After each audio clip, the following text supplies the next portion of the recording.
This is footage from inside the besieged city of Mariupol near the beginning of Russia's invasion of Ukraine. It's something of a video diary shared with Reuters by two sisters who managed to escape.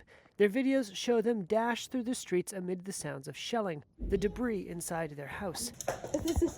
Nighttime bombings set their neighbor's home ablaze. A radio broadcast informs residents they were under control of the Russian-backed separatist region called the Donetsk People's Republic. These videos, their suitcases, and a handful of family photos are what the sisters took with them to the relative safety of Kyiv.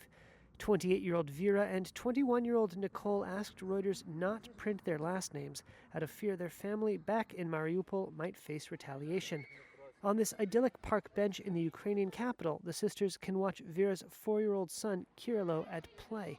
But their thoughts are with their family who stayed behind. Очень хочется, чтобы они выбрались. Не таким путем, как мы, потому что мы прошли. I really want for them to get out, not the way we did, though. We got out by a miracle, on the verge of life and death. They wouldn't have been able to get through the whole city with us like that, with just a hope to survive, to become free, to come back to peace, and for this to even leave our relatives. Right now, there is a chance to evacuate, and we hope that at one point they will pick up their bags, emergency suitcases, and go there, and get out in some way and meet us. They left a handwritten goodbye to their mother, unsure of when they might see her again. Mariupol has been an important target in Russia's efforts to cut Ukraine off from its Black Sea ports. Russian forces are heavily bombarding the Azovstal steel plant, which stands as the last holdout of resistance in the city.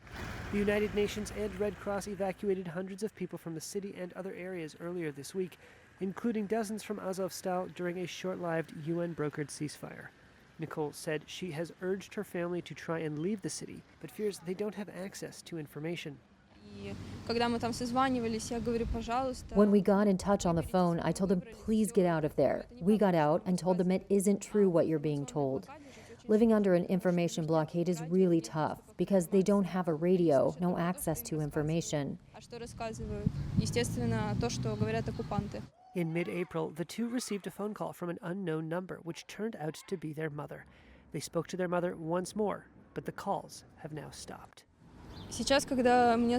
Now, when people ask me, how do you imagine your first day of victory, or how do you imagine your relatives? I can't find the right words, and I immediately want to cry, because it would be the greatest joy for me to have my relatives by my side right now.